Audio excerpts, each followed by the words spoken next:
And I'm looking at our attendee list now. I'm familiar with some of the people that tune in.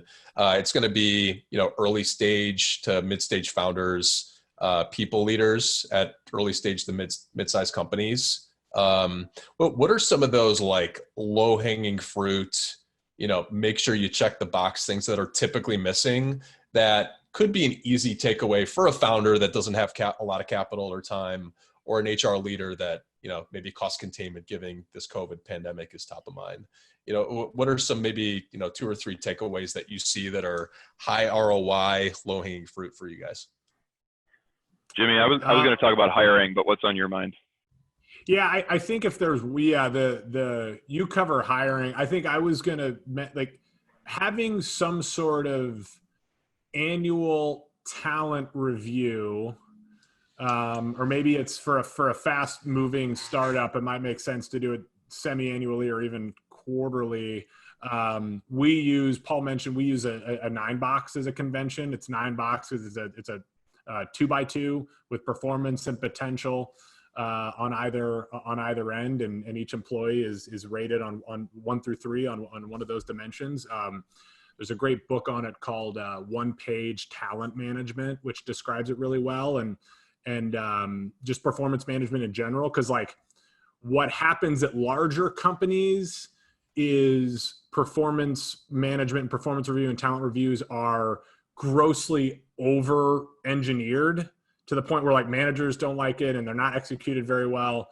At smaller companies, they're more colloquial and under engineered.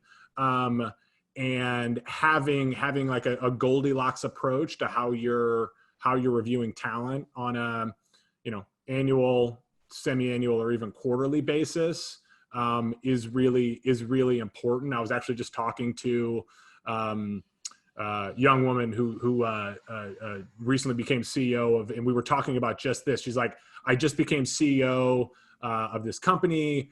We haven't really done, like performance management in the past. And there's a bunch of people in the organization who are just good friends, but maybe not the right fits for that have just been kind of hanging around. Like, how do I do? And like I directed her to that book and like, knowing that at small growing companies, it's often under-engineered, and at large companies, it's over-engineered.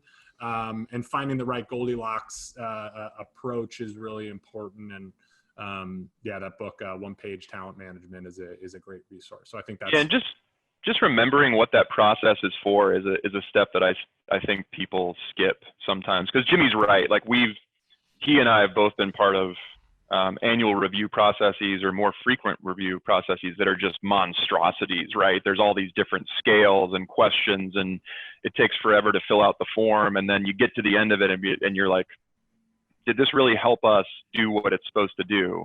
So in my opinion, a performance management process, whatever it looks like, is designed to do 2 things. It's designed to fairly and objectively identify the people who are going to make an outsized contribution to the success of the business. And it's a way to force conversation and feedback loops about how people are performing and how they can get better. So there's a lot of ways to get there, but if you're not checking the box on both of those things without introducing too much complexity, you're probably missing the mark. So we like the 9-box, not because it forces this hierarchy of employees. We're not doing stacked rankings. We're not doing forced rankings. But it allows us to honestly ask ourselves and leaders of our portfolio, you are saying that this person is both performing better than anyone at their level, and they have the potential to go fast and far in the organization. What are we doing for them? And that can create some paralysis inside smaller companies because you don't have this menu of programs that you can just offer to high performers. There's not job rotations. There's not geographic transfers. There's not, high potential trainings, stewarded by some learning and development organization. So one thing that we do is we just offer a conversation guide to our leaders that helps to co-create kind of a one-off curriculum for that person by, this is going to sound really simple, asking them where they think they are today. What are you really good at? What do you want to get better at? And what do you want to do next? And how do we get you there? We ask both people to bring perspectives on those things, talk about it, and then create some smart goals for what they're going to do.